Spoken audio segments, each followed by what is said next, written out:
intelligent design, marriage, family, child-rearing, the millennial generation, trends in society, politics, economics, business, religious liberty, the Constitution, public policy, foreign policy, military policy, tensions in the Middle East, abortion, homosexuality, pornography, sexual ethics, media, technology, history, and America's godly heritage.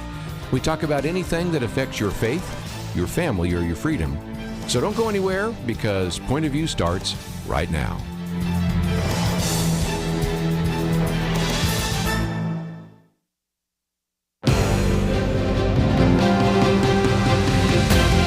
Across America, live. This is Point of View.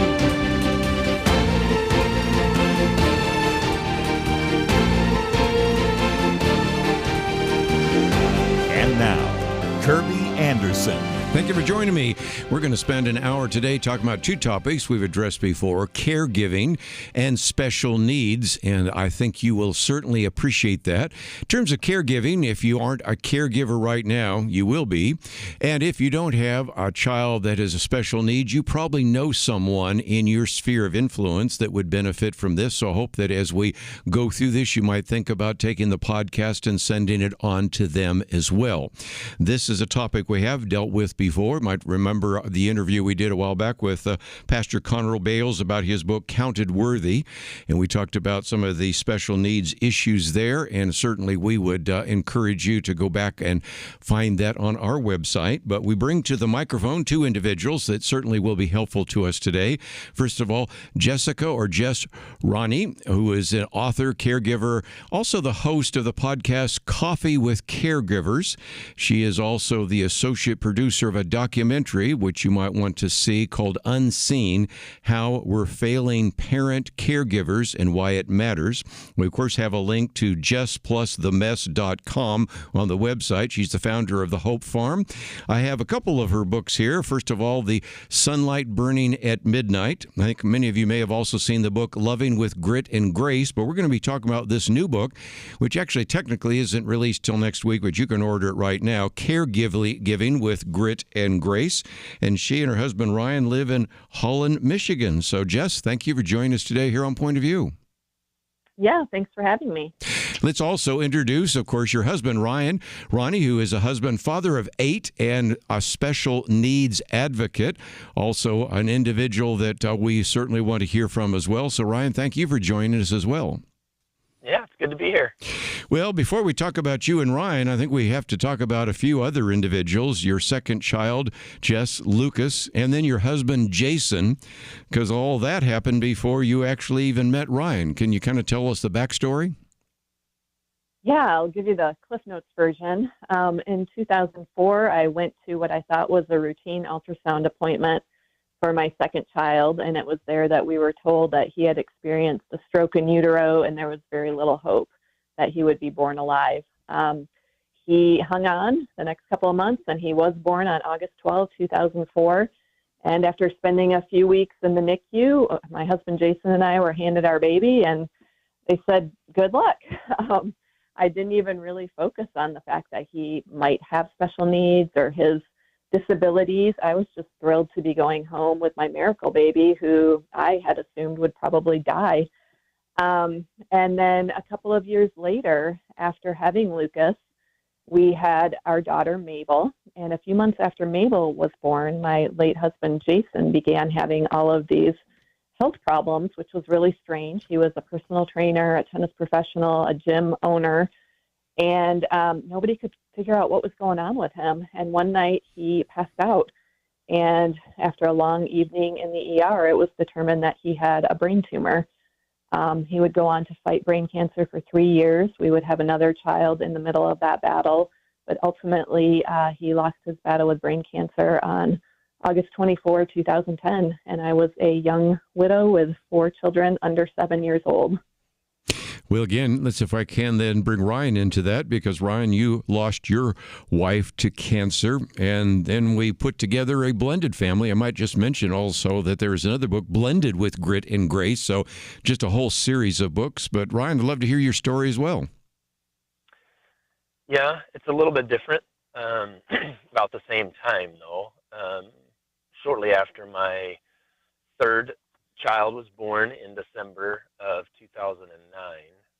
My wife at the time started getting some headaches and just thought it was part of the pregnancy and the birth, and we kind of just wrote it off until March, just days after she turned 30.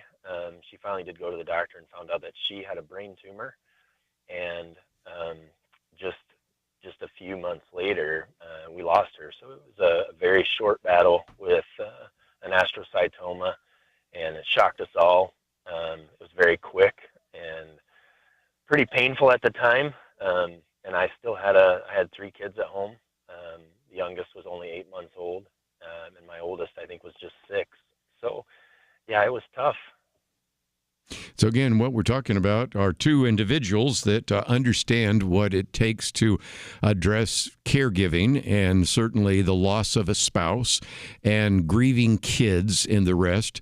And you raised that, Jess, primarily because sometimes when you go and involve yourself with someone in terms of counseling or trying to be helpful, they'll say, well, you have no idea what I'm going through. And my answer is, no, I don't.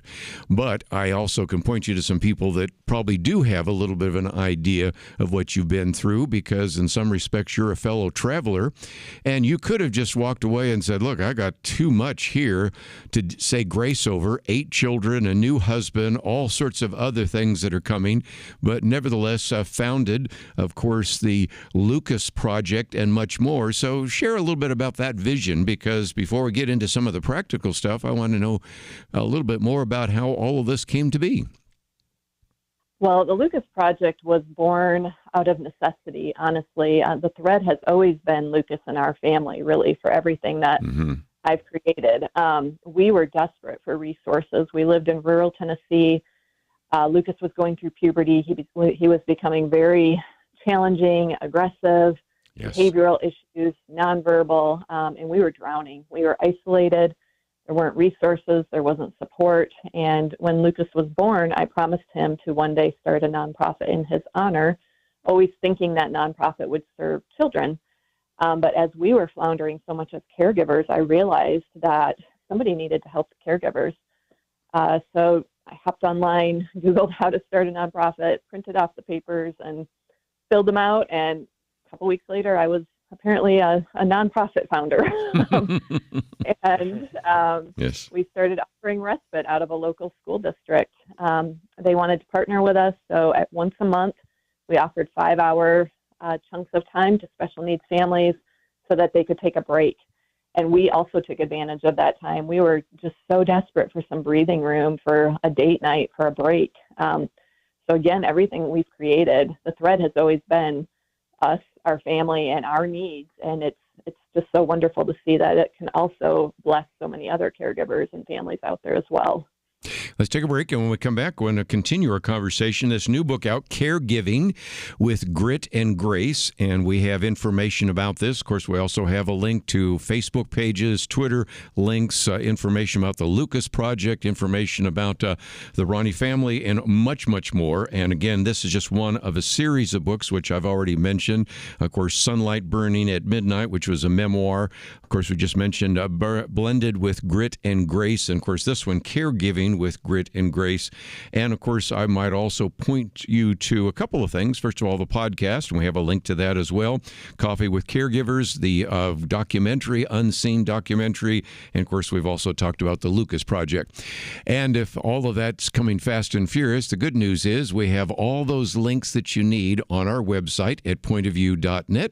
But even at a break, you can go to jessplusthemess.com, or even, again, find that link on our website, find some of that material, because if you're not a caregiver right now, you will be, and most likely you know someone who would benefit from this. So we'll talk more about that right after this.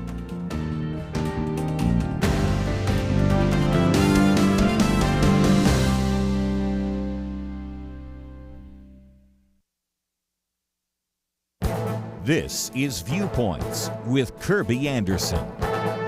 Earlier this month, Dominic Pino wrote about Milton Friedman's revenge. His argument was that Joe Biden and Kamala Harris got the economic policy they wanted and the voters hated. It's worth looking back to understand why the election went the way that it did. Milton Friedman was an economist best known for saying that inflation is always and everywhere a monetary phenomenon. He believed that inflation occurs when the money supply increases faster than output. 4 years ago, candidate Joe Biden announced Milton Friedman isn't running the show anymore. Of course, Friedman wasn't running the show even before Biden was elected, but once Biden was elected, he proceeded to spend money and run up deficits. By 2021, the New Republic proclaimed the end of Freedonomics. First came the American Rescue Plan Act, followed by the Infrastructure Law, the CHIPS Act, and then finally the intentionally misnamed Inflation Reduction Act. Biden spent more and more federal money. Democrats even invented the word Bidenomics to describe their economic theory.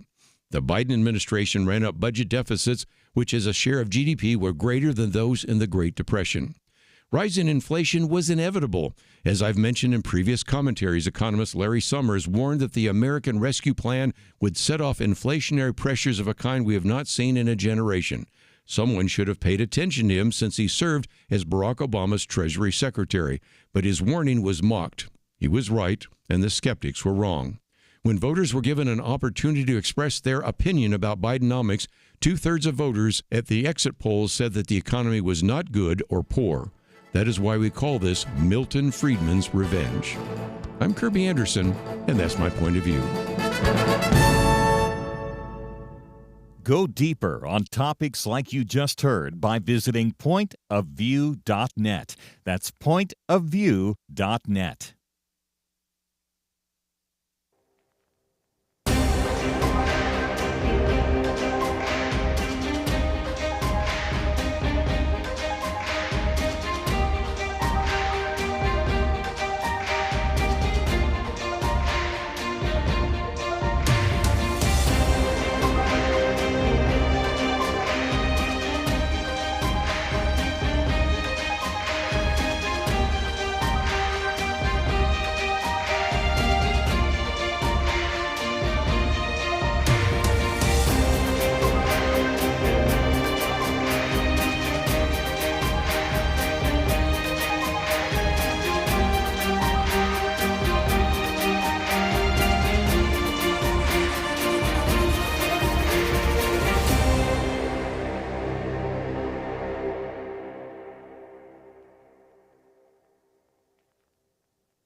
You're listening to Point of View, your listener-supported source for truth. Back once again talking with Jessica Ronne as well as Ryan Ronne, and we are talking about this new book, Caregiving with Grit and Grace, just coming out now, and it's certainly a resource that you would want to obtain or maybe pass on to some others.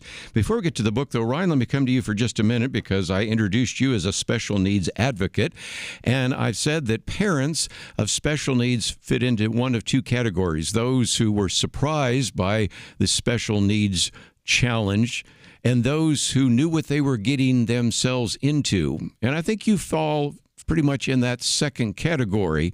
You could have said, I already have a few kids, I've already lost a wife.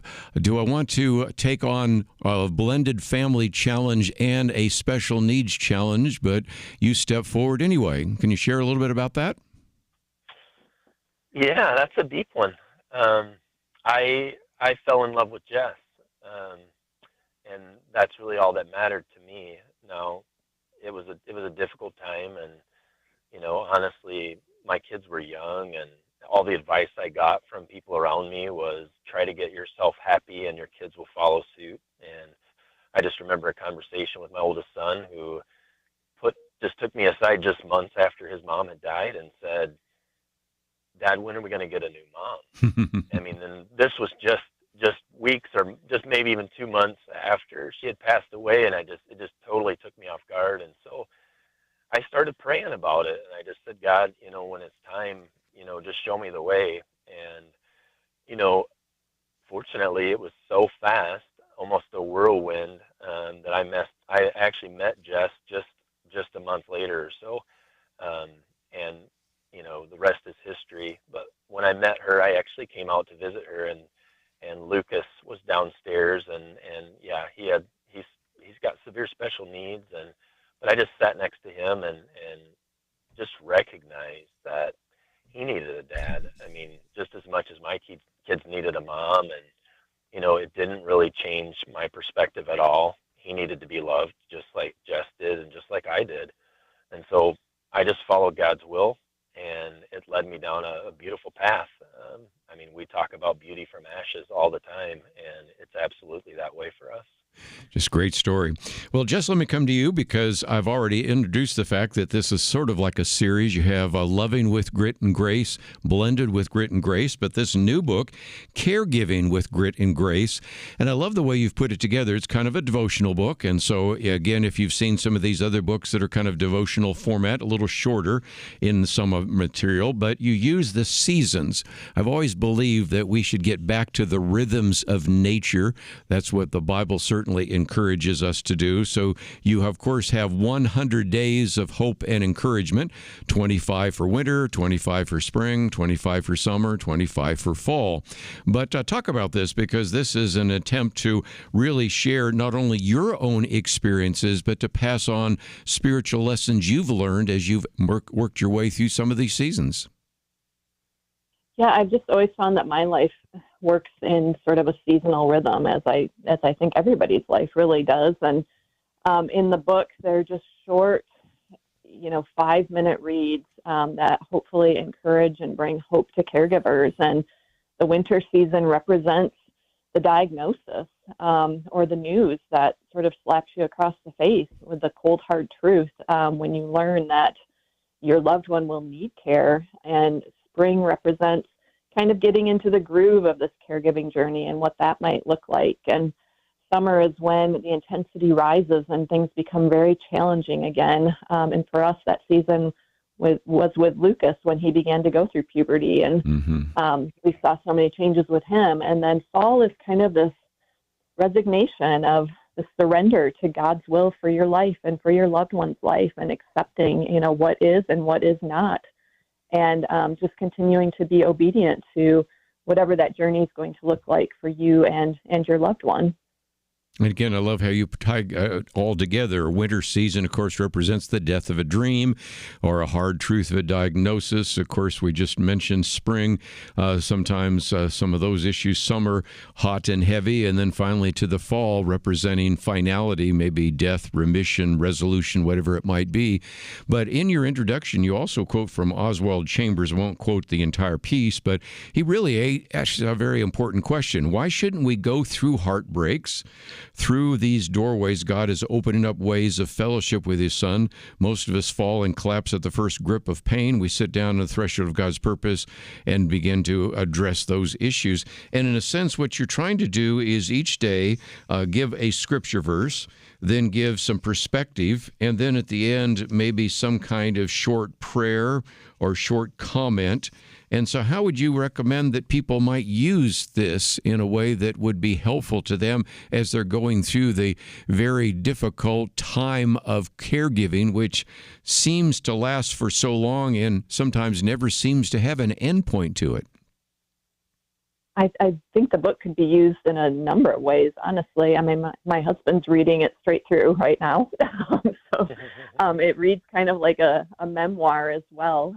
It could also be used where you find the season that you really feel like you are struggling through and begin at that season, or as a daily meditation, a daily devotional that you do with the Lord, just starting right from the beginning and working your way through. I just, even as I reread through some of these devotionals, I find these truths that the Lord downloaded into my heart during a very difficult period of time coming alive again, and I'm being reminded of the lessons that I've learned through these challenging periods of life and through the trials that caregiving often bring.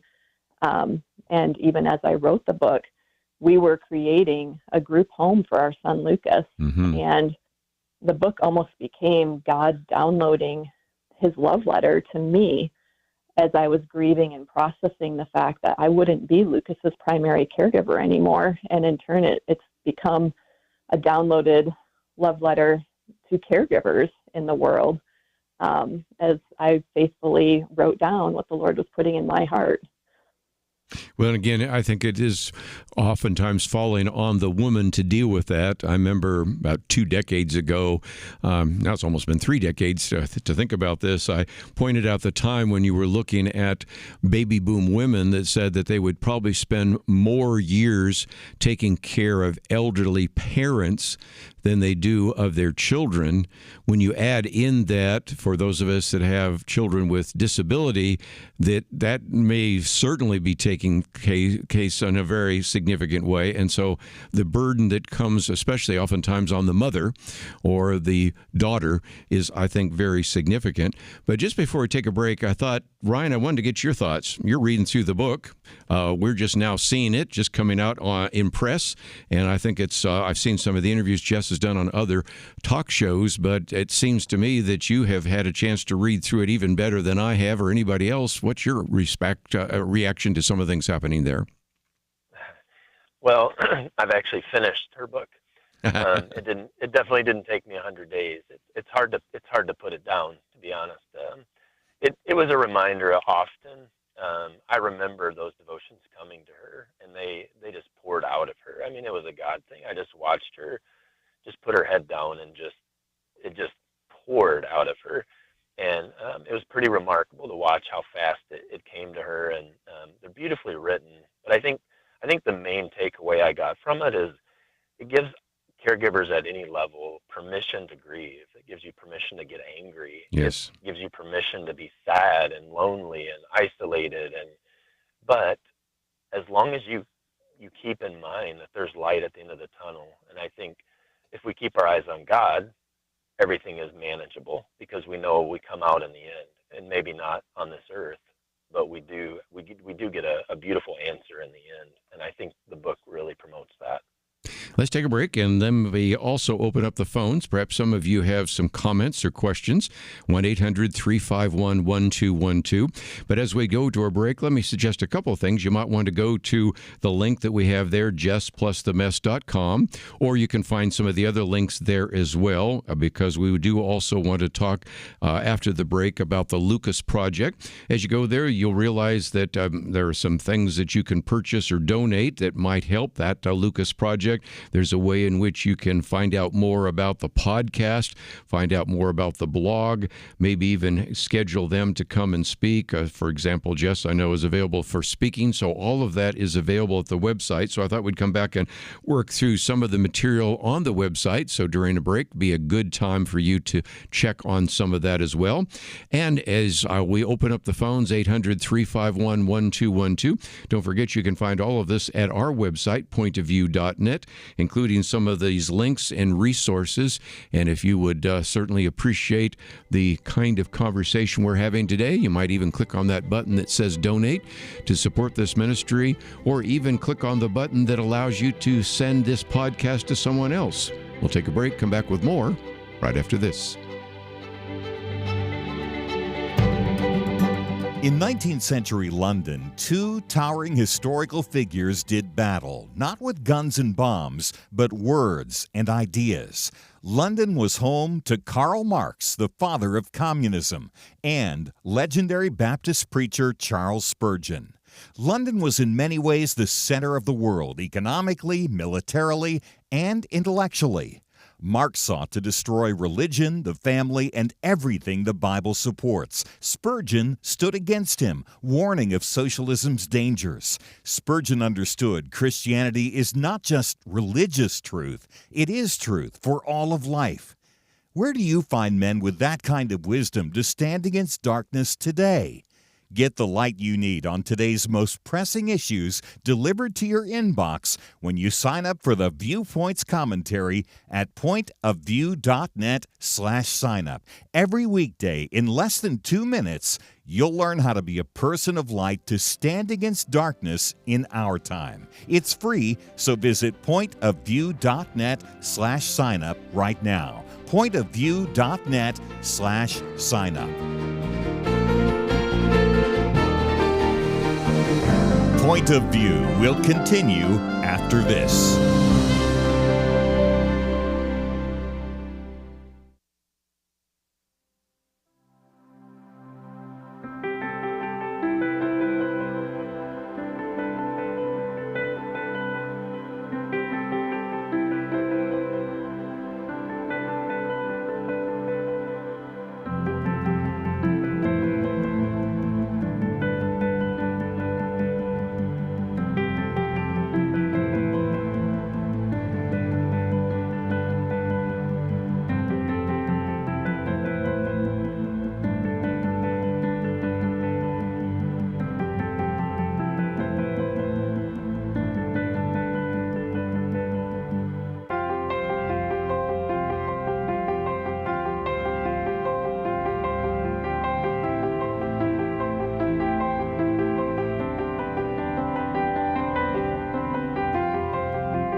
You are listening to Point of View.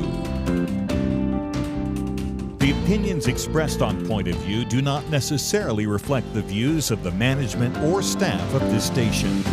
And now, here again, is Kerby Anderson. Back once again talking with Jessica Ronne and Ryan Ronne. And again, we're talking about this new book, Caregiving with Grit and Grace, just coming out. Again, I'll hold up this book here, The Sunlight Burning at Midnight, which I believe you wrote back in 2016 when you were still in Tennessee. Although now you're back in Michigan. I remember you're a Calvin College graduate. And then, of course, you've got Blended with Grit and Grace 2021, Loving with Grit and Grace 2023, and, of course, this new one, Caregiving with Grit and Grace 2024. So lots of resources, lots of books. But Jess, can you maybe take us through your website for a few minutes? Because once people see that, they can see how they could support what you're doing, certainly through the Lucas Project, even by buying some of the merchandise. But there are also ways in which they can contact you about speaking. They can also learn a little bit more about the podcast, Coffee with Caregivers, and all of the rest. So can you kind of take us through some of the resources that are available to our listeners? Yeah, sure. I'd love to. We have a bunch of resources for caregivers of children with special needs. We offer a free support group on Facebook. There are about 2,000 caregivers in there right now, a very active group. We also have a free database of resources right on our website that's completely free, over 300 national resources that special needs families can tap into. We created the documentary Unseen, which we already mentioned. We are starting to film our second documentary, Uncertain. We'll explore the housing crisis among disabled adults and their families. What else do we do? We're starting a respite chapter here in West Michigan for families in January, where we will offer respite to children ages 5 to 14. And if that's successful, we also want to expand that program in the future to also offer it for adults. We also want to create a model that other communities throughout the nation can then replicate if they want to offer respite to the families in their communities. And we offer care packages. So you can go on our website and not a caregiver to receive a care package, and we will send that out to them. Even have a mentoring program, I understand, and so all of that is available. Let me also mention just the speaking opportunity. Of course, we have radio stations all over the country, including Michigan, and that would be certainly easy since you're in the Michigan area, but I'm sure people would be willing to have you come and speak to those issues as well. So there are just a lot of ways we can connect up with individuals. And Ryan, can you maybe speak to this? Because oftentimes, as I point out, the mother or the daughter is usually the one upon which there is so much weight placed upon her. But it does seem to me that there are very significant ways in which fathers, husbands, brothers can be involved. Can you speak to that? That's a good question. I hadn't thought about that. Jess does all the work. I mean, she's the backbone of all this advocacy. I think I'm more of a support role for her in her career and in raising our kids. At least with Lucas, I've had quite a learning curve with him. But I think just being supportive, understanding what she's going through, and the fact that she basically has like 3 full-time jobs with her writing career with the Lucas Project. And with raising our kids and home, just being at home all the time, I commend her. She does so much for us, and I often feel pretty inadequate because I'm just kind of there going, "You're doing such a great job, honey." But she definitely does the work for the Lucas Project, especially, and I don't know if you have more of a specific question. No, I think you illustrate it because you're there to support. And I want to come back to Jess then because A lot of the caregivers I know, and you know them a lot more than I do, the biggest issue they seem to be dealing with, there's quite a few, there's fatigue and all the rest, but it's just isolation or loneliness. I'm the only person out here taking care of, I had a father with Alzheimer's, only person taking care of my father-in-law. I'm only person taking care of my mother, only person taking care of our special needs child because my husband ran away. And so oftentimes one of those issues is you've been benefiting from having support from Ryan, but don't a lot of the caregivers tell you that one of their biggest issues is isolation and loneliness? Yeah, absolutely. And some of that, I'll just say from personal experience, is self-induced. As caregivers, we're really good at sort of assuming this martyr mentality where we feel like we have to be the ones to accomplish everything, or nobody could possibly care for my loved one the way I do. And I would just encourage anybody in a caregiving capacity, you're probably correct. Nobody will probably do it exactly like you do it or as well as you do it. But that's okay because you need a break. You need to incorporate some self-care into your life. And you need to also let people know when you're struggling. You need to ask for help. That's one thing Ryan is really good at. He's not a mind reader at all, but he is really good at saying to me, I can feel that you're stressed. What can I do to help you out? And I'll give him a couple of things. Hey, if you could put the dishes away or whatever, and then he'll accomplish that. So I've learned not to hold that in and just be like, I'm fine, it's all fine, and then get angry and resentful because nobody's helping me. So I think as caregivers, we just need to be better at voicing what our needs actually are. And I do believe there are wonderful people in the world who do want to help us if we can get honest about our needs. Let's talk about that idea of a break. It does seem to me that sometimes that can be provided by the family. But last time we had Pastor Connor Bales on. He's a pastor and has addressed those issues. And it does seem to me that there is a place for the church to reach out. And some churches have understood this and have a special needs ministry. And sometimes that is helpful. But it does seem to me that, again, in addition to loneliness and isolation, just sheer fatigue, just the 24/7 demand is so unrelenting. It seems to me that giving a break is a very key issue. So what are your thoughts about that? Is this for me or for Ryan? Either one of you. Okay. Ryan has a fantastic idea that he's actually written about with a small group. Great. I'll let you take this one. Yeah. Okay. I felt like we've had this change in our churches where we're understanding to create smaller communities within our churches. So when the small group thing started, we're meeting and starting to connect individually. I think that's a great move for the church to start drawing in to the community aspect of life, a tribal kind of thing.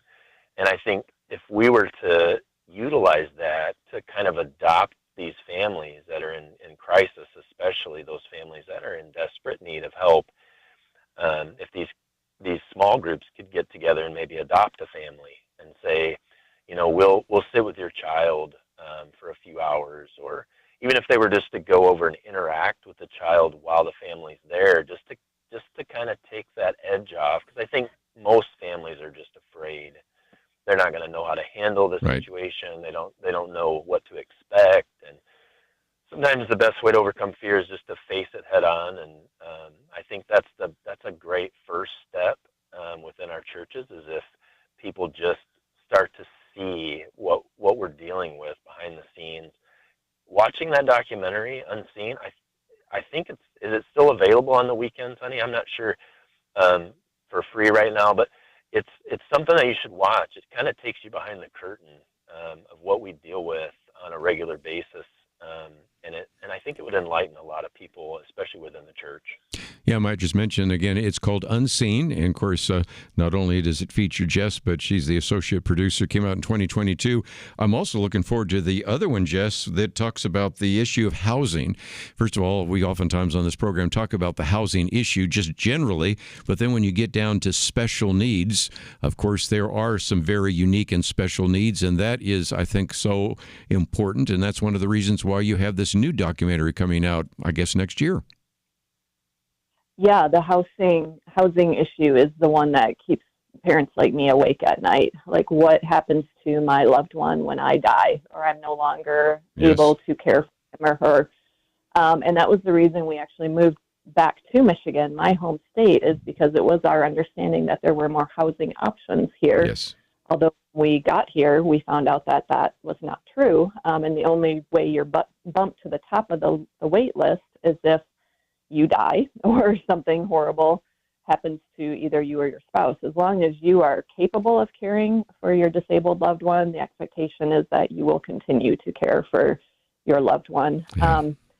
And that led us down a road of creating a group home for Lucas, which led to exploring this topic through another film, because, don't quote me on this, but I believe there are over 700,000 families in the United States waiting for housing for their adult disabled child. And that is going to go away anytime soon. And we need to. Let's take a break. We'll come back and talk a little bit more about that, just the sheer numbers and some of the issues. We'll talk about that right after these messages.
You're listening to Point of View.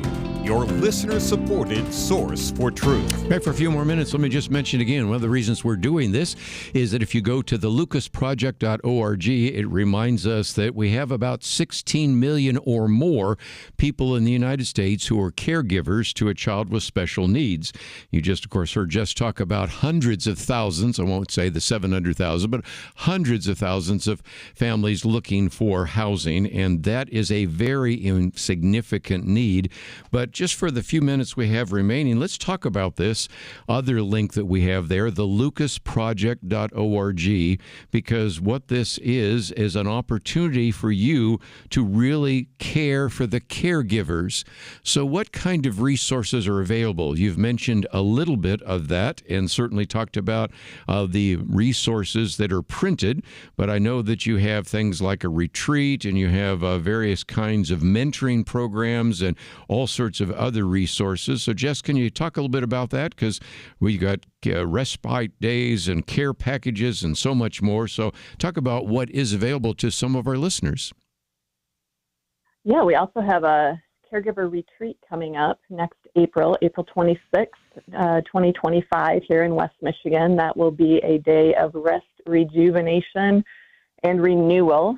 We have amazing speakers coming in for that, a comedian. There will be a catered lunch, a swag bag worth over $50. It'll be an incredible event where we just really want caregivers to feel seen and provide just a day of hope and encouragement for them.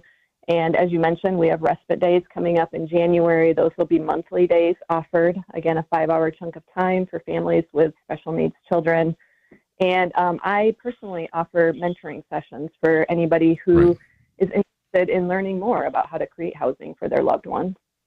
I could maybe for just a minute, Ryan, get your thoughts, or Jess, either one, on what pastors and churches can do, because we have talked about that before with one of our other guests, but it does seem to me that the first step, and Ryan, you were talking about trying to provide a break, the churches can provide that because some of the same individuals that may watch your children on Sunday morning when you're in worship, some of those same people could be available sometime during the week to provide a break, but that requires at least some kind of leadership in the church, don't you think? Yeah, go ahead, Jess. Yeah, I would say the first step is for churches to recognize that these families do exist in their communities. I often hear from pastors, well, I don't know of any special needs families. And I'll say, well, yeah, it's because your church isn't accessible or the world just isn't made for families like ours. So just because you don't see them doesn't mean that they don't exist. They are in their homes, they're isolated, and they're not getting out into the world because the world isn't created for families like mine. So recognizing that these families do exist. And then I'll often say too, you don't necessarily have to begin with offering respite. Just step into this family's life in some way, shape, or form. Our to-do lists are so long. It can be as simple as dropping off a meal or offering to pick up meds or groceries or sending a crew over on a Saturday for like a yard cleanup day or house cleaning or laundry or whatever that looks like in a caregiver's life is so greatly appreciated. Just because time is so valuable to us and we don't have that much time. So we're grateful for any help that we can get. Well, and your point about the fact, well, I don't know anybody with special needs. First of all, it's hard for me to imagine anybody listening to this broadcast right now doesn't know somebody who has special needs. My wife and I walk every day, and we go past various houses where kids are somewhere on the autism spectrum, or some of them have special needs because of cerebral palsy or a variety of others. I mean, I can't walk down one street without running into some family that I know has a special need. I can't think of a church I've ever been in that does not have children with special needs. But some people say, I really don't know anybody, but I'd like to help. One of the things you do make available at the lucasproject.org is where you can sponsor a package, a care package. And so that's a way where you may know somebody that would have a need. And by sponsoring that, they can have an impact, at least vicariously, through the ministry that you've already developed. True? Yeah, it's that simple. For a very low fee, you can go on our website, nominate somebody who is a caregiver, and we will send them a package worth over $50 full of respite type of items that just say, we see you, we acknowledge the work you're doing, and we just encourage you to keep going. And we get such great feedback from caregivers who receive these packages. It just brightens their day to know that somebody is seeing them. I mean, that's as, human beings, we just want to be seen. And so I just encourage anybody who knows a family to head to our website and nominate them, and we will get that care package out. One other resource I thought I might just mention is the fact that you are a speaker. And I was looking through, of course, you can address special needs parenting, of course, the housing initiatives that you're working on right now, but also dealing with anxiety and stress, some whole need for caregiving awareness, grief and addiction and some of those things. There may be a pastor or a Sunday school teacher right now saying, we really need to develop this ministry in our church. I don't even know what the first step is, but I got a feeling that Jess might be able to come as a speaker and maybe raise awareness, and out of that maybe raise up some volunteers or a staff person to take that on. So what does that entail to invite you in to come and speak on some of these issues? That entails sending me an email, and we will get the ball rolling. The email is info@thelucasproject.org. That is my favorite topic to speak on, how the church can better serve these families. And I would love to partner with churches to help them in figuring out what the next steps are in order to move these ministries forward. And I just thought I'd one more time, maybe Ryan, get your thoughts as well, because in some respects you've been able to see this whole ministry unfold. You've read the book now cover to cover, which is pretty impressive. And as a result, I thought maybe I'd just get your last comments about how in ministries or individuals could use some of the resources that you have available there on the website. Yeah, I think part of what, Jess does all that stuff behind the scenes, but I think even as church members, often we all we're very comfortable inviting people to church. I think with special needs families, I think you got to focus on bringing church to them. So I think as long as you can take advantage of our resources and you can go on there and donate or to the Lucas Project, but it's time that these people need. And like Jess said, they just want to be seen. You don't have to spend a ton of time with them. But if you don't even if there are somebody out there that doesn't know of a special needs family, donate to the care packages, and we'll find those families for you. Very good. Well, Ryan and Jessica, I've really appreciated some of the work that you have done. Jessica, of course, seen you on other broadcasts, and I appreciate you giving us an hour today here on Point of View. And one last time, just before we say goodbye, we first of all have a link to thelucasproject.org. That's on the website. We also have a link to JessPlusTheMess.com, so you can follow those. We, of course, also have links to other social media, and all the material that you need to know about is on the website, pointofview.net. And then, of course, there's a red button there in which you can watch or listen. You might want to download that podcast and send it to someone of them as they've had a chance to hear this today on the radio program and on the network. And so as a result, there's a way that you can pass that on to them as well. So Ryan and Jessica, thank you for joining us today here on Point of View. Yeah, thank you. Well, we're going to take a break, and when we come back, we'll get into some other issues. But let me just mention that this is a resource that I wanted to give to you, and this is an opportunity for you to then take this material and either apply it to your own life or pass it on to someone you know that would certainly benefit from this. We've talked about this issue of caregiving. We've talked about this issue of special needs, and once again, we thought it would be appropriate to cover it today here on Point of View. We'll be back right after this.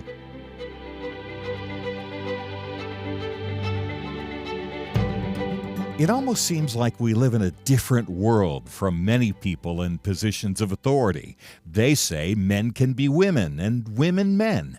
People are prosecuted differently or not at all, depending on their politics. Criminals are more valued and rewarded than law-abiding citizens. It's so overwhelming, so demoralizing. You feel like giving up. But we can't. We shouldn't. We must not. As Winston Churchill said to Britain in the darkest days of World War II, never give in, never give in, never, never, never, never yield to force, never yield to the apparently overwhelming might of the enemy. And that's what we say to you today. This is not a time to give in, but to step up and join Point of View in providing clarity in the chaos. We can't do it alone, but together, with God's help, we will overcome the darkness. Invest in biblical clarity today at pointofview.net or call 1-800-347-5151. Pointofview.net and 800-347-5151. Point of View will continue after this.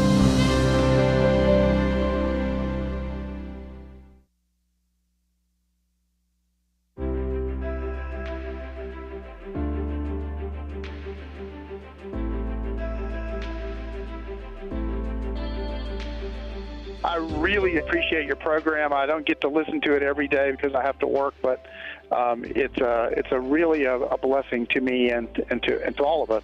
Everything you do each day to inform Christian families and our community about the things we can do, and just the way you're so informative. I listen to you daily and love you guys and appreciate you so much. I do appreciate Point of View and what you folks are doing. You really are doing a great job to educate and to help Christian folks do a better job to honor Christ in all that we do. I just appreciate all you guys do. I mean, I learned so much, and it's amazing what you teach that I say to other people, and they look at me like, where did you hear that? So I appreciate you guys. So thank you for all you do. I just turned your program on, and I want to just let you know how much I appreciate just getting the truth out. Point of View Radio Talk Show.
Hi, this is Kerby Anderson. You know, each day we take on the tough issues and provide a biblical perspective to them. The topics we cover are wide-ranging: apologetics, theology, prophecy, creation and evolution, intelligent design, marriage, family, child-rearing, the millennial generation, trends in society, politics, economics, business, religious liberty, the Constitution, public policy, foreign policy, military policy, tensions in the Middle East, abortion, homosexuality, pornography, sexual ethics, media, technology, history, and America's godly heritage. We talk about anything that affects your faith, your family, or your freedom. So don't go anywhere, because Point of View continues right now.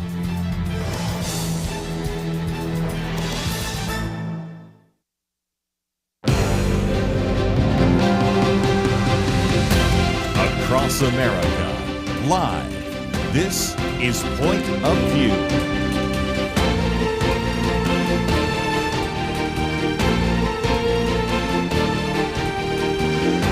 And now, Kerby Anderson. Second hour today. This is, of course, the second day of our Thanksgiving week. We will have a live program tomorrow.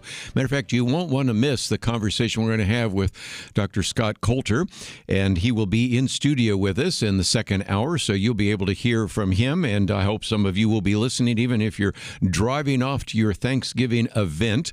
And then, of course, we will be playing a tape on Thursday. I've already mentioned who will be on that one, and Friday, but we'll also be making available, I'll talk about a little bit later, the Thanksgiving quiz and some other things you can do to kind of get ready for Thanksgiving. But this hour, I want to, first of all, talk about a couple of issues in the news. First of all, the decision to dismiss some of the cases against President-elect Donald Trump. Also, one of the very significant posts that came from President-elect Donald Trump about tariffs. And then we'll get into, maybe next segment, a little bit of a deep dive into something I was wanting to cover for some time. How many Christians actually did vote in the 2024 election? We have all the documentation on our website, and this would be helpful to you if you have maybe been talking about the need for more civic involvement, because the numbers are still very discouraging. And by the bottom of the hour, I want to do a deep dive into deportations. I, of course, had my commentary yesterday on deportation, which was kind of a brief summary. But I want to dig a little more deeply into that. This comes from Mark Krikorian, and talking about what would be required if indeed these deportations take place, kind of help you see behind the scenes. And I could have done some of that yesterday, but the article made more sense today. And of course, we also, as you might remember, originally thought that today I'd be right now talking with Senator Ted Budd, senator from North Carolina, but he was able to meet yesterday with us on Monday. So things kind of move around, and you just have to be flexible. But I want to educate you on a couple of really key issues. But let's take a couple of news items first. And that is, it turns out that the Justice Department, that's under the Biden administration, the special counsel, Jack Smith, has filed a motion, and he filed a motion yesterday to dismiss all of the felony charges against President-elect Donald Trump, at least in relation to the January 6th election interference case, which was a flimsy case, first of all, anyway, but that certainly puts that aside, although I'm going to add a disclaimer in just a minute. But at the very same time in which the special counsel for the Justice Department wanted to dismiss those felony charges, you had federal prosecutors also going to drop their classified documents case against Trump in Florida. Again, how could you pursue a case against Donald Trump for what he did with classified documents in Florida and not pursue the same kind of prosecution of the current president, Joe Biden? And I think we kind of know where that takes us. Now, what about the disclaimer? First of all, this doesn't dismiss everything. Certainly we have in New York, Alvin Bragg, and I won't even get into that one. But the one, even with Jack Smith, interestingly enough, he's going to resign. I know he's going to resign before January 20th. Why is that? Because on the very first day Donald Trump becomes president again on January 20th, he will fire him if he doesn't already resign. So we know what's going to happen there. But without getting too deep into the legal weeds, Jack Smith said that he wants the case dismissed without prejudice. Again, you have to read through some of these legal things. We always make jokes about actually given some kind of support on his own recognizance. And I always go, why do they use words? And without prejudice, what that means is we can leave open the possibility that after Donald Trump leaves office, say 4 years from now, that he could be prosecuted again on the same charges.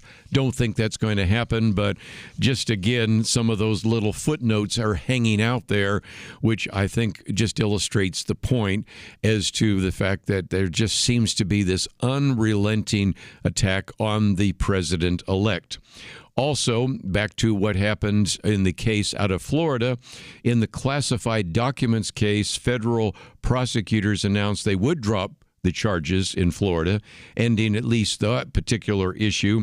But the case, if you think about it, had already been dismissed by a federal judge earlier this year, and prosecutors motioned to drop the appeal after the filing from the judge. So it looks like most, not all, of those cases that were brought against Donald Trump have been set aside and will be dismissed. So we'll see what that is the case.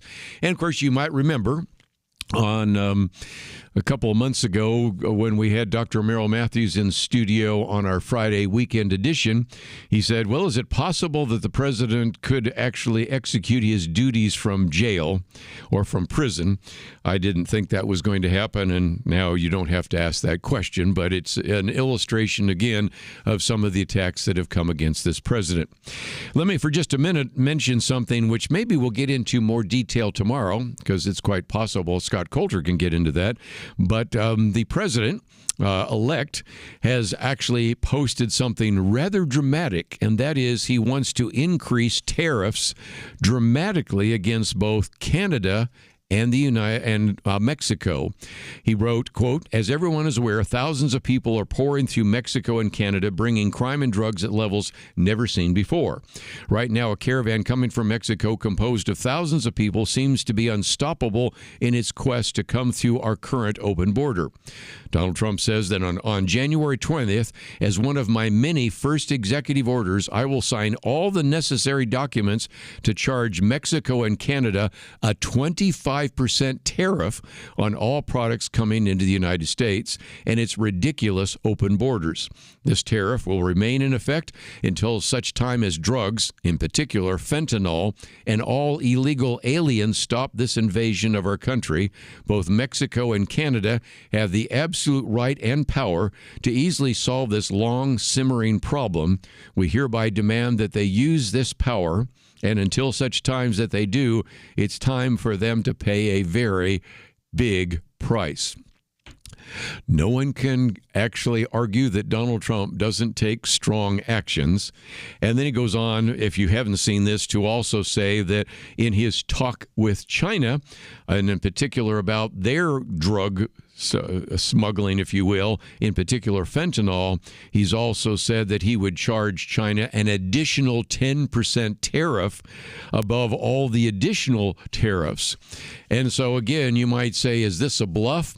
Well, we've had one of those before. Scott Lincecum at the Cato Institute talks about when one time he threatened a tariff and then people freaked out. And then some of the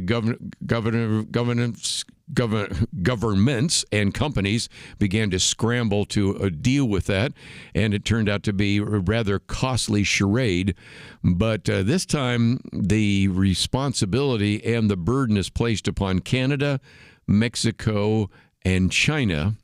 And in case you think that the problem with Canada is overstated, the best estimates are anywhere between 14,000 and 19,000 individuals attempted to cross from the U.S. into Canada per month. So we oftentimes look at the southern border.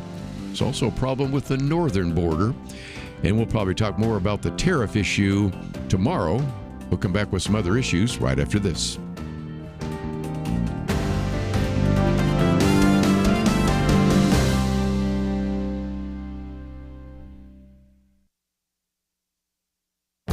This is Viewpoints with Kerby Anderson. Earlier this month, Dominic Pino wrote about Milton Friedman's revenge. His argument was that Joe Biden and Kamala Harris got the economic policy they wanted and the voters hated. It's worth looking back to understand why the election went the way that it did. Milton Friedman was an economist best known for saying that inflation is always and everywhere a monetary phenomenon. He believed that inflation occurs when the money supply increases faster than output. 4 years ago, candidate Joe Biden announced Milton Friedman isn't running the show anymore. Of course, Friedman wasn't running the show even before Biden was elected, but once Biden was elected, he proceeded to spend money and run up deficits. By 2021, the New Republic proclaimed the end of Freedonomics. First came the American Rescue Plan Act, followed by the Infrastructure Law, the CHIPS Act, and then finally the intentionally misnamed Inflation Reduction Act. Biden spent more and more federal money. Democrats even invented the word Bidenomics to describe their economic theory. The Biden administration ran up budget deficits, which as a share of GDP were greater than those in the Great Depression. Rising inflation was inevitable. As I've mentioned in previous commentaries, economist Larry Summers warned that the American Rescue Plan would set off inflationary pressures of a kind we have not seen in a generation. Someone should have paid attention to him since he served as Barack Obama's Treasury Secretary, but his warning was mocked. He was right, and the skeptics were wrong. When voters were given an opportunity to express their opinion about Bidenomics, 2/3 of voters at the exit polls said that the economy was not good or poor. That is why we call this Milton Friedman's revenge. I'm Kerby Anderson, and that's my point of view. Go deeper on topics like you just heard by visiting pointofview.net. That's pointofview.net.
You're listening to Point of View, your listener-supported source for truth. Back once again, just a program note, let me just mention tomorrow we're going to have Ryan Brown with us, and we'll talk about this International Day of Prayer for the Persecuted Church. As I've just mentioned, we'll have Dr. Scott Coulter with us. Second hour, we're going to spend some time talking about all these Trump appointees, what's going to happen there, maybe a little bit more about the Danbury Institute and how, in some respects, Christians need to be more motivated to be involved in the political process, which, by the way, brings us to the next article. Our first article today is a study now of the number of Christians that actually voted in the 2024 election. And I'll just read sections of it because there's so many other things to cover. This goes on for 3 pages, but if you've always wondered, okay, what happened? Because prior to the election, you might remember, and I'm quoting from S.A. McCarthy here, George Barna had anticipated that voter turnout among Christians would be low. Well, it turned out he was right, with as many as 40 million Christians simply choosing not to vote. Now, he goes on to say, while Christians did vote in fewer numbers than they did in 2020, George Barna noted that the potentially devastating impact for the Trump campaign was blunted by an even lower level of turnout among the Harris campaign's target segments. So, again, if it weren't for the fact that also fewer people voted for Kamala Harris than even had voted for Joe Biden before, this might have had a very different kind of impact on Donald Trump's election. But nevertheless, here are the numbers.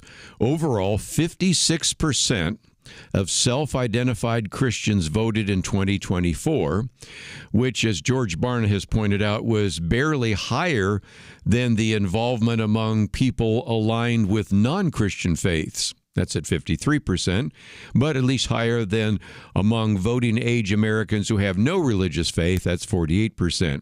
Interesting, both Catholic voters and Christians with a biblical worldview both outperformed their 2020 turnout by 3 points.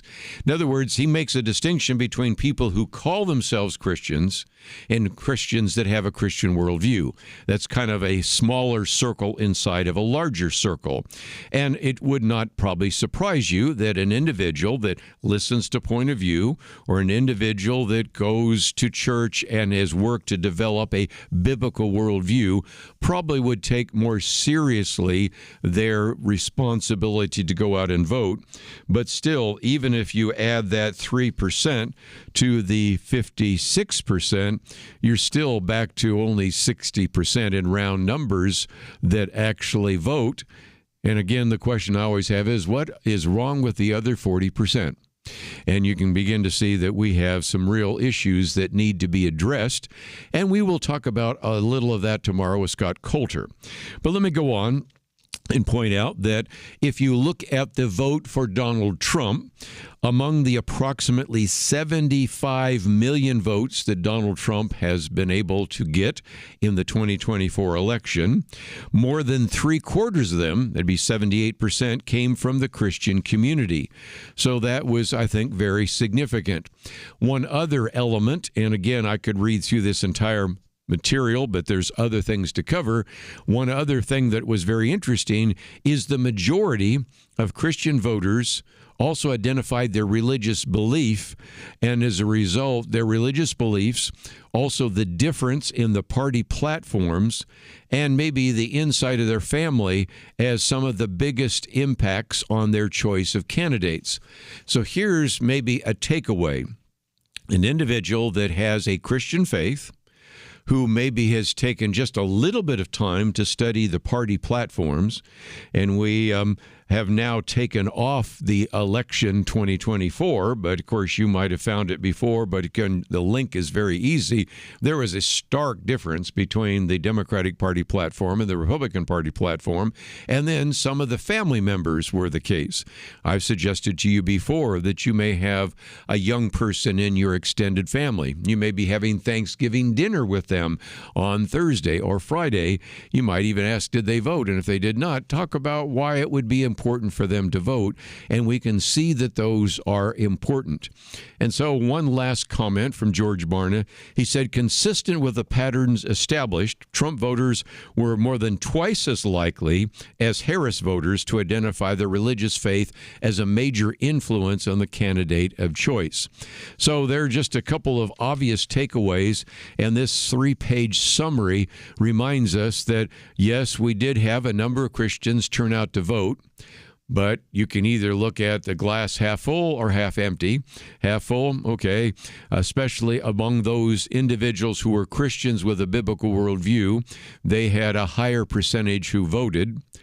But still, can I believe now for a minute the glass half empty? Still, what is wrong with the other 40%? I mean, after all, there are people that work to give you the right to vote. There are people that died for your right to vote.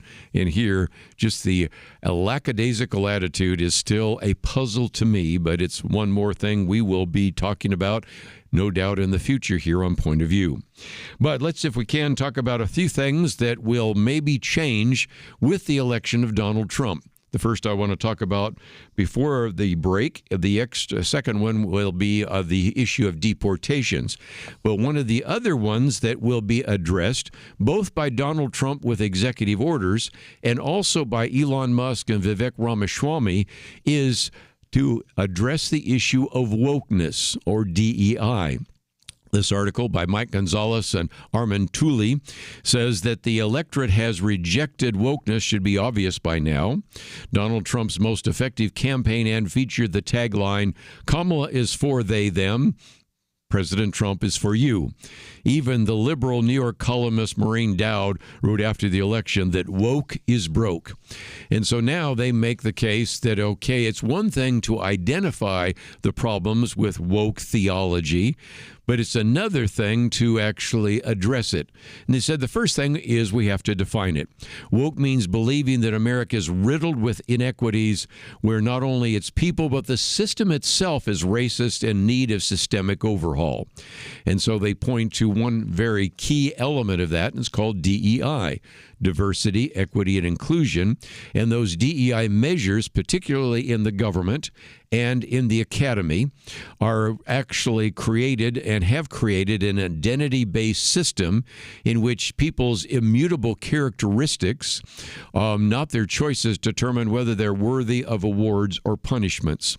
So then they begin to talk about where Donald Trump and Congress need to begin to reverse these policies.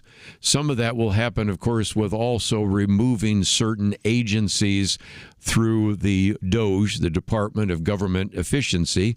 But as we go to a break, let me mention some of those that they have linked. The first is for Donald Trump to rescind and reverse all of the executive orders that Joe Biden has implemented, which would implement DEI, gender theory, and this even includes one of those executive orders, 13985, which kind of advanced an entire equity agenda over the entire federal government. And so the argument is that Donald Trump should sign two executive orders, the first to reinstate his 2020 ban on DEI training. The second would be to define male and female in precise biological terms. Boy, common sense breaking out all over the place. So that's number one. Number two, to end woke university practices. This could be something that could be done through the Department of Education, something that could be done through the Justice Department. But another few that hadn't even occurred to me, number three, to retake control of museums, starting with the Smithsonian Institution. You know, I used to support the Smithsonian Institution, and if they could kind of get their act together, I'd be glad to do so again. But they have all sorts of mission here to try to decolonize the society, and there's statements on the webpage about white fragility and white dominant culture on the National Museum of African American History. And so hadn't thought about that. Number four, to eliminate the Census Bureau's racial and ethnic categories. There's a point at which, after a while, with so much intermarriage between different races, that doesn't even make a great deal of sense. And the last one, number five, to dissolve the Corporation for Public Broadcasting, which funds public media organizations that are responsible for spreading the woke mind virus. We'll see if that one comes under the axe under the Department of Government Efficiency or not. But these are some very effective actions that would need to take place if indeed, as they say in their article that appeared in the Wall Street Journal, how Donald Trump can rid Washington of wokeness. That seems like a possibility, and that's one of those things we'll be watching right here on Point of View. Let's take a break, though. When we come back, a deep dive into what deportation really means and how it will be accomplished. We'll be right back. Many years ago, they began saying that we live in the information age. Well, today there is so much information coming at us from every direction. The hardest thing is to discern which issues are really important and how can I make a positive impact without wasting my time trying to figure out accurate information. Let me give you a suggestion to help with that. Visit pointofview.net. Look at the tabs across the top. Find the one named Viewpoints. Kerby Anderson and others on our team are constantly watching for news to identify those issues that you really need to know about. They boil things down in a brief summary, and then you can decide if it's something on which you want to learn more and get involved.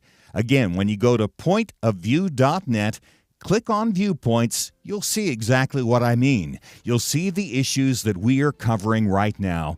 And when you like what you see, I honestly think you will, you can slide on over, enter your email, and get them automatically sent to your inbox each day. That's it. Take a minute now. Be informed. Pointofview.net. Click on Viewpoints.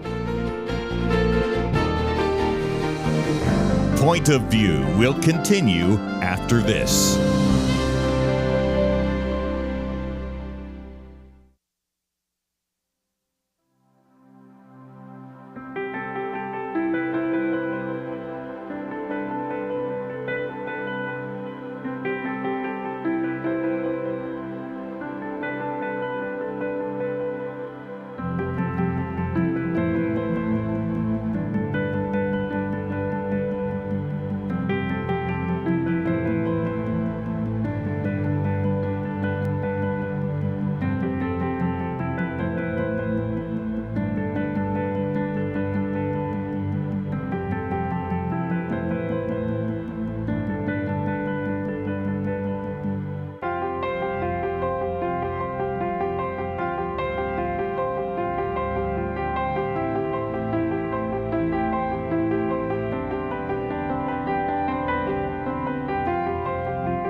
You are listening to Point of View.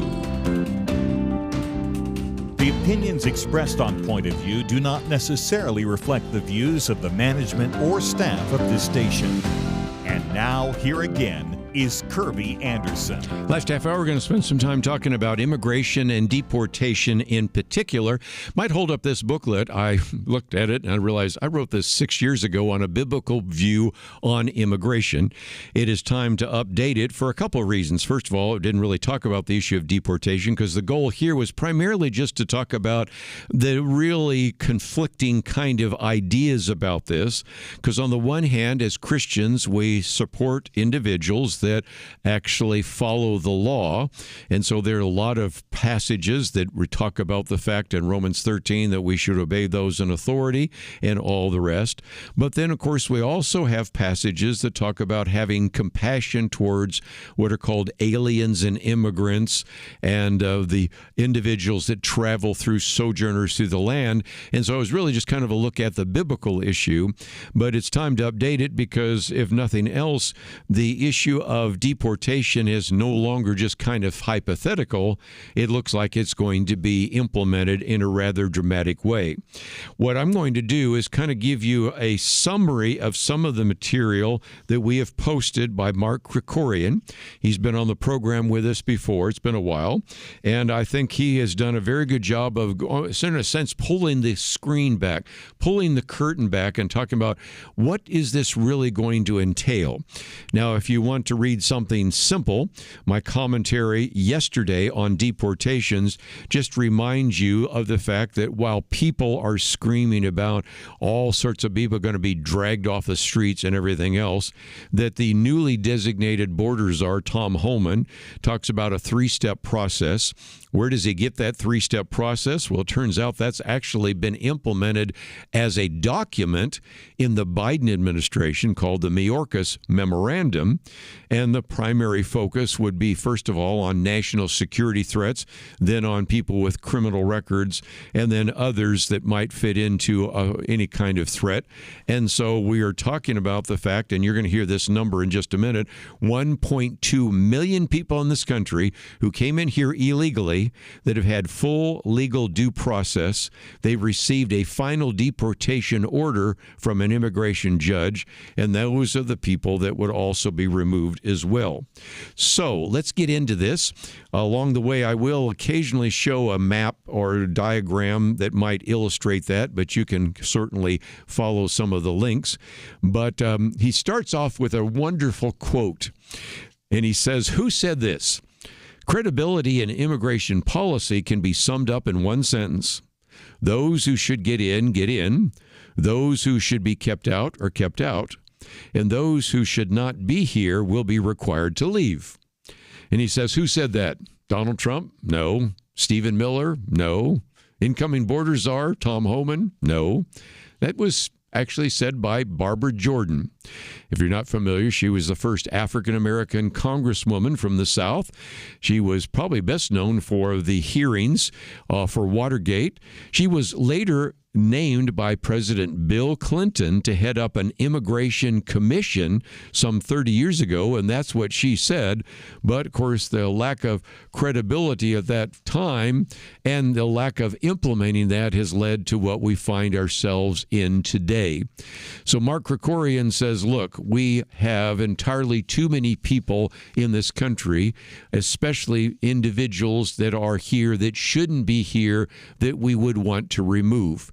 And so he uses an illustration that when your tub is overflowing, you first turn off the tap. And he says mass impunity at the border will be the first thing to stop because there's no point to deporting people if it's easy for them to return. And so the illustration I use is maybe not a tub, but one time we had a leak in our house, and I have one of those tools that you go out to the street, and I turned off the water. Before you start mopping up water because you have a leak, you first of all have to turn off the water coming in. And that's why there's always been an emphasis upon the border and the border wall, and so that is the case. Well, then he points out that we still have a problem. And we have a problem called catch and release. Again, sometimes I make the joke that catch and release works fine for those of us that like fly fishing. It doesn't work very well when you catch a person, release them, and they come back again.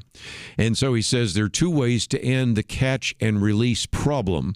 Number one, to detain illegal border crossers until they can be repatriated. Or number two, if they make an asylum claim, assure that they wait across the border in Mexico for their court dates. That was something that was eliminated by the current president, Joe Biden, when it was implemented before by Donald Trump. He says option number one, that doesn't work very well because it would require a significant increase in spending and logistical assistance from the U.S. military. Do you want more military at the border? I don't think many people do. And, of course, you would then have all sorts of problems with that regard. So option two is cheaper and easier, but it requires Mexico's consent. Now, that gets back to the tariffs we just talked about at the top of the hour here, because in some respects, the country has no obligation to take back non-Mexican immigrants, which account for a majority of the attempted crossings. So this protocol, it was called the Migrant Protection Protocols, or commonly known as Remain in Mexico, only went so far after President Trump threatened punishing tariffs on Mexico's exports to United States. So you can see, as we've said before, Mark Kerkarian used to say when he was on this program that the immigration issue relates to everything. Because you talk about job loss, you talk about jobs going overseas, you talk about the issue of crime going up, drugs going across, but even the whole issue of tariffs, they're all sort of interrelated to this issue of immigration. So the argument being made is that you are going to have, again, a restoration of the Remain in Mexico policy. Mexico may not like it, but it isn't going to like a 25% tariff either on anything Mexican products would have to pay to come into this country. So whether that is nothing more than a verbal threat, and I think the incoming president is a lot more serious about it than some people realize, that is a big issue as well. And so he goes on to say that these and other measures, such as a safe third country agreements, are going to have to be necessary to stabilize the border. We also have another situation in which the numbers are interesting because Mark Kerkarian probably knows these numbers better than anyone else. So if you have something to write with, here's what he suggests. The Biden administration has released into this country close to 6 million foreigners with no legal right to enter, and probably another 2 million that are believed to have eluded the overwhelmed Border Patrol, which are called gotaways. So 6 million here, 2 million gotaways. The Census Bureau data suggests there now may be about 14 million total illegal aliens or immigrants in this country. And he says, given the imprecision of such estimates, the real number could be closer to 15 million or 16 million, though some of the numbers that are oftentimes cited by Republican politicians, 30 million to 40 million, are implausible. So if you hear somebody say, well, we've got 30 million people here illegally, his argument is, and Mark Kerkarian probably knows more about it than most, says that number is just too large. But if you want to argue about whether it's 14 million, 15 million, 16 million, okay, you're at least in the right order of magnitude. That's kind of interesting. And, of course, then, how do you begin to address this issue? Well, Vice President-elect J.D. Vance the other day was saying, well, just think about if you order a really big sandwich, maybe it's 10 times the size of your mouth. I've been known to do that once or twice. He says, how are you going to eat the whole thing? Well, you take the first bite, then you take the second bite, then you take the first bite. He says, let's start with the first million who are most violent criminals, who are the most aggressive. Get them out of here. First, prioritize them, and then you'll see if we can take on some of the other bites. And so the argument he was making is when you have such large numbers, let's focus, as my commentary yesterday pointed out, on those individuals who are either national security threats, and we know who some of those individuals are. We don't always know where all of them are, but we know where many of them may be, and also criminals. That is the case.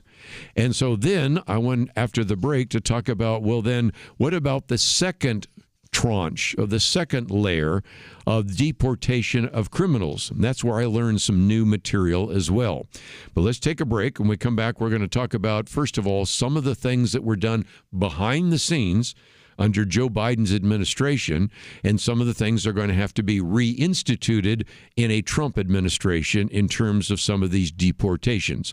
But let's take a break, and if you find yourself saying, I'd like to read this in its entirety, well, that is the next article we've listed on our website by Mark Krikorian, and you can read it on the website, pointofview.net. We'll be back right after this.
You're listening to Point of View, your listener-supported source for truth. Back for a few more minutes talking about deportations. And again, one of the things that was so striking is that the Biden administration has reduced the number of deportations by 67% compared to Trump.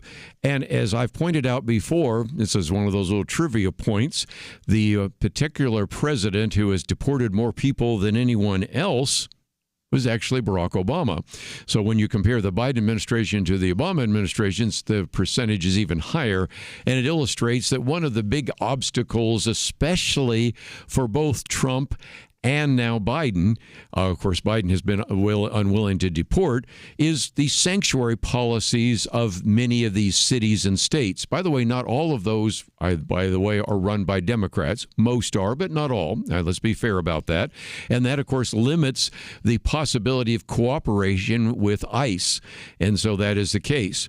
When a suspect who is booked, either for drug dealing, wife beating, drunk driving, whatever it might be, it raises a red flag in the ICE system, Immigration Custom Enforcement System, and the agency sends a detainer. That's an instruction to hold the criminal alien up to 48 hours so that they could pick him up. Well, what happens in these sanctuary cities, sanctuary states, is they don't follow that.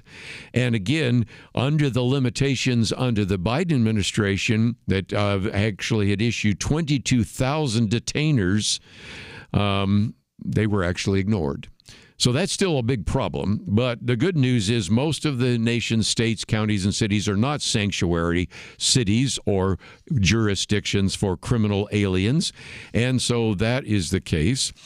For those of you in Illinois, you know what your governor has said. J.B. Pritzker has said, "You come for my people, you come through me." I did like Tom Homan the other day. He's the nominee from President Trump to lead the deportation effort. He said, well, the incoming administration will have no problem going through him. If any government wants to stand in the way, go ahead and do it. We'll see what happens. We're not going to be intimidated. And I think you're going to actually run afoul of the fact that the federal law is supposed to supersede the state law, but we'll see where that goes. But deporting criminals is fine, but the vast majority of illegal aliens aren't criminals. You probably figured that out by now. And so apart from the fact that they violated immigration by illegal entry, they're going to be harder to pick up. And so rather than knocking randomly on doors, the next priority will be to go back to that 1.2. Now, this article says 1.3, which I think even still a low number of people that have had unexecuted orders of removal. These are individuals that have, quote, had their day in court. They have full legal due process. They've received a final deportation order, and they, in many cases, just didn't show up. And so as a result, they can be deported. And so those are individuals that, of course, you can find, and you can actually begin to remove them as the deportation order requires. The trouble is that now you also have, under Joe Biden, the Department of Homeland Security that have actually established what are called ICE-free zones. There are certain areas which prohibit ICE agents, Immigration and Custom Enforcement agents, from engaging in any enforcement activity if it's near a school, a church, a doctor's office, or a so-called protected area. And just to give you one illustration, those of you looking online, this is the map of these so-called ICE-free zones in the Washington, D.C. area. If you're watching right now, you will see pink, and you can see that almost the entire area of Washington, D.C. is called an ICE-free zone. So you can begin to see that this is a problem that was created under the Biden administration to even prevent the possibility of deportation. The more you dig into this, the more you realize not only did we leave our border open, but also this administration did everything it could to prevent any kind of deportation, which is a stark contrast to what happened when Joe Biden was the vice president and Barack Obama was ridiculed by some of his liberal friends as being the deporter-in-chief. And a lot of that, I think, had to do with the fact that Democrats began to say, wait a minute, rather than deporting these people, let's have them stay. Yes, the unions are going to get upset because this is going to affect their jobs and their wages and things of that nature, but these are potential voters, so we're going to turn a blind eye to some of that. And of course, then after immigration agents are free from some of these limitations, there's still the problem that many of these Department of Homeland Security detention centers were closed down by the Biden administration. They're going to have to be reopened, and the argument is this may be a place where the Department of Defense could have a role, because if there's one thing the Defense Department usually is pretty good at, it's logistics, and detention is a logistics challenge, and that is the case. I thought I'd take on one other issue because near the end of the article, Mark Krikorian says that once this begins, we may have self-deportation. If there's one place where I get criticized, and it was good to find out that even Mitt Romney, when he was running for president, was ridiculed about self-deportation in 2012 because he argued that when this begins, when we start deporting individuals, then some individuals will say, I'd rather actually deport myself, get my affairs in order, and go back to my country of origin. Lest you think that's a small number, again, digging deeply into this, from 2011 to 2018, it looks like that more than 300,000 immigrants were able to go home each year during that time. And so that is certainly the case. I found this article. This one's from Madeline Leesman.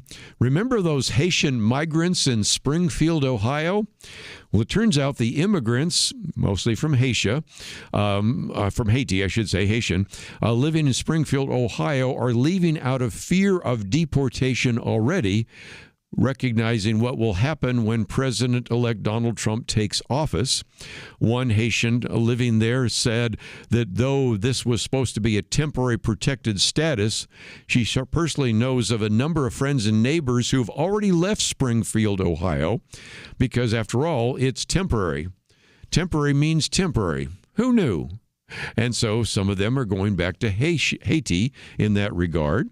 And, of course, you've also had Tom Homan the other day saying, this was at the Republican convention, I've got a message for the millions of illegal aliens that Joe Biden's released into this country in violation of federal law. You better start packing now. So even though some people have ridiculed this idea of self-deportation, there turns out there's pretty good statistical evaluation to suggest that once that first bus leaves, once that first airplane of individuals takes off, there are going to be other people looking and saying, probably better for me to go back to my country of origin rather than to stay here. And in some cases, going back to your country of origin actually might be better for those from, for example, El Salvador. El Salvador is not the country of violence that it was before because President Bukele has put so many of those gang leaders in prison. And actually because of developing kind of a Bitcoin standard, the economy's doing relatively well. So for some, these temporary orders, maybe it's time to recognize those were temporary and to go back to your country of origin. A little more dangerous in Haiti. I'm not minimizing that, but it is interesting the number that are starting to think about whether or not they want to engage in self-deportation. Anyway, you can read this article. It is 10 pages. You can print it out. Of course, my commentary yesterday. We'll certainly come back to talk about this more in the future. That's all we have for today on Tuesday, November 26th. I want to thank Megan for help engineering the program. Steve, thank you for producing the program. I know you'll want to join us tomorrow. We'll have a lot more to talk about right here on Point of View. It almost seems like we live in a different world from many people in positions of authority. They say men can be women and women men. People are prosecuted differently or not at all, depending on their politics. Criminals are more valued and rewarded than law-abiding citizens. It's so overwhelming, so demoralizing. You feel like giving up, but we can't. We shouldn't. We must not. As Winston Churchill said to Britain in the darkest days of World War II, never give in, never give in, never, never, never, never yield to force, never yield to the apparently overwhelming might of the enemy. And that's what we say to you today. This is not a time to give in, but to step up and join Point of View in providing clarity in the chaos. We can't do it alone, but together, with God's help, we will overcome the darkness. Invest in biblical clarity today at pointofview.net or call 1-800-347-5151. Pointofview.net and 800-347-5151. Point of View is produced by Point of View Ministries.